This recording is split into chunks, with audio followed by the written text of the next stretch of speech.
Good morning, good evening, good afternoon, wherever you are across great wide world of ours.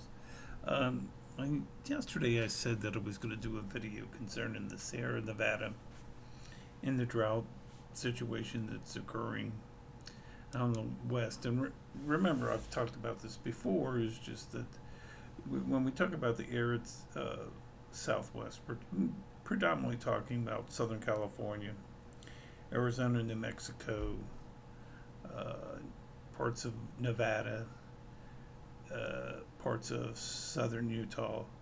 This area where that they count on uh, the mountains to get the snowfall, which leads to the filling up of the lakes and streams and increases the groundwater table too. So I pulled up some statistics.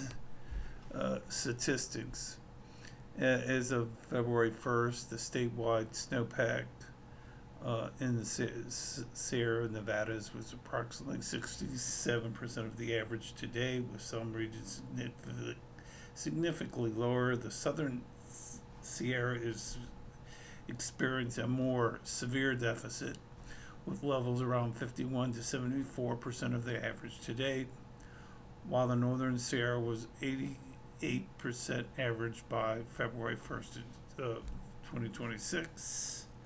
Early February surveys at Phillips Station recorded roughly 23-24 inches of snow depth, which is significantly lower than the typical amounts from this time last year. Uh, the issue becomes water content of the snow. Water equivalent, which measures the water content in the snow, was 50 to 59% of the average for that time of the year, as reported in December. Some trends: a warm and dry early December delayed the start of the season. Late December 25 storms significantly boosted the snowpack to 71% of the average by the end of this month. A very dry January eroded early seasonal gains, causing the snowpack to dip 59% of the average by the end of the month. The chance of recovering to a medium peak snowpack for the season is less than 10%.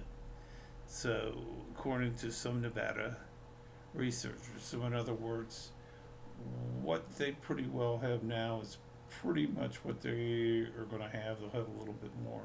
So, this will create a little bit more stress on the waterways that are in the area west and south of the Sierra Nevada region. And then when we talk about this, we look at you got the western slope, which is Central Valley watershed. These the rivers that are included are in the majority of California water supply. And we got to remember, we got the Colorado River, but when we're talking about uh, that supplies water to Los Angeles, uh, Phoenix, and Las Vegas, name a few for the Colorado from the Colorado River. But when we talk about the western slope, which is Central Valley watershed, these rivers include Northern Sierra, the Feather, the Yuba, and American rivers. Central Sierra is the Mokelumne, the Sunas, the Tuma, and Merced rivers. Uh, for instance, maybe like 10, 15 years ago, the Merced is part of the Yosemite area, and there was a major flood out there that caused the park to be closed for extremely, like, I believe, 2 or 3 months. The national park causes extremely heavy flooding out there. The southern Sierra is San Joaquin, Kings, College, Tool, and Ken Rivers. The eastern stroke is the belongs to the uh, flows from Lake Tahoe, which is the Tosa River. Another are the Carson, the Walker, and Owens River. The source of the water, the primary source with melting snow or spring and summer, feeding the rivers. The major tributaries, American River alone has three major forks, north, middle, and south, contributing to the Sacramento River system. And the range is heavily drained by nine major river basins: the Status, the Moan, the Mercer, Fresno, San Joaquin, Kings, Yama, Tulane, etc. So, in essence, what we have that's going on is we're going to have an issue with drought. Now, unless things change, and like I said, I have a environmental law energy certificate from Texas A&M. And, I hate to be the bearer of bad news, but this is going to cause a strain on the water supply in the American Southwest. And namely, too, when we start getting into late June, July, August, we start getting the consequences of fire threat, especially in some of these areas in California, Arizona, Nevada, New Mexico. And if the drought continues, this is going to create some issues about heavy fire. Could create some issues that create some environmental impact. It's been my contention that with these droughts that we have become, and cities are working on this as well, is that they're passing ordinances to cut down on development within cities because of the fact of the water reserve. But the issue, or my concern, is a water conservationist person, and that's one reason that I'm big on this. Because remember, I've said this before, 21% of our fresh water comes from the Great Lakes region, which is east of the Mississippi. Well, granted, but when we get into the American Southwest, when we get into Southern California, Arizona, Southern Nevada, New Mexico, parts of Western Texas, cities like El Paso, cities such as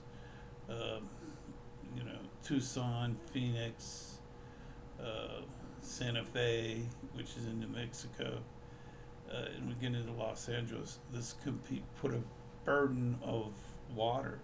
And remember, part of this too, as I studied this as well, is that when we're looking at this could have an impact on the Rio Grande, because part of the water for the Rio Grande comes out of the Rocky Mountains.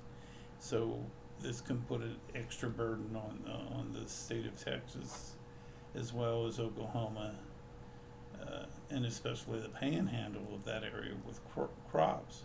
And there's a symbolic, or there's a relationship between groundwater and stream and river water. So as agriculturists take from the river, it also lowers the groundwater. So the issue that we may be facing is an issue of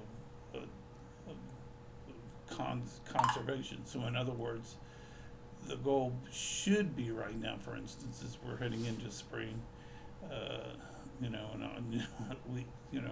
here I'm sitting in Ohio right now, and there's 12 inches of snow outside, temperature in the 20s. Eastern interests are not interested in water or water conservation, especially in the American Southwest. But this becomes an issue, and I stand firm and believer in this, that we should start working on conservation of water now, instead of waiting until the summer when we have a more dire need, especially if we have a drought. And with the weather and people moving into the areas of this, we create an issue of importance on this. And like I said, I'm a big believer on this as well, is that the current administration, they have a policy, and that's their policy, that they want to drill, baby drill, and I don't think that is necessarily, especially we reached conventional oil peak in 1972.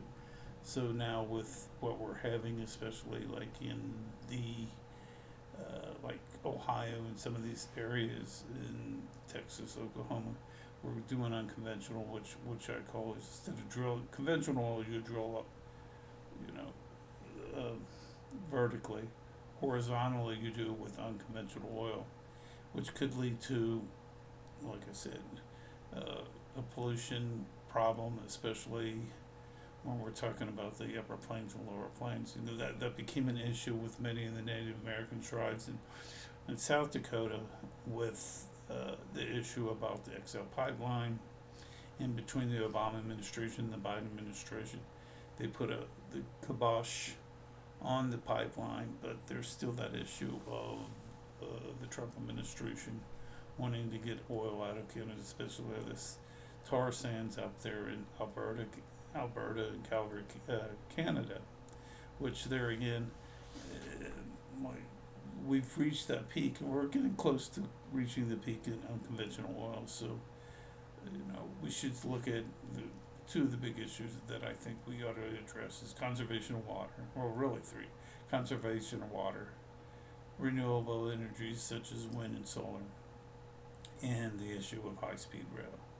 So these are issues that need to be, you know, and part of this is, I believe in a marketable economy or capitalist society, that if you offer company research and development or R&D research and give them a tax break to develop alternatives to renewable energies. I mean, you know, a couple of years back, or a year and a half, 2 years ago, the Biden administration was offering rebates on people if they bought hybrid cars, electrical cars.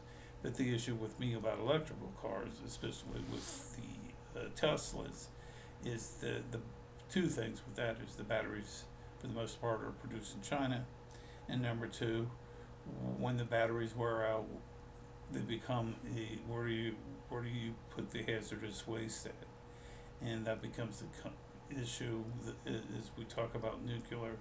So if you get a company that's willing to take the time and work on alternatives of research and development, this may solve some of the issues. But anyway, my main point on this was that we've come to a critical step in this issue about, you know, it doesn't look good for water consumption out southwest, and there should be some policies that should come into place currently now to help teach, and that's one reason I'm stepping forward with this, is to teach about conservation of water and the need to save on tap water. Anyway, these are some food for thoughts. Please reach out to me at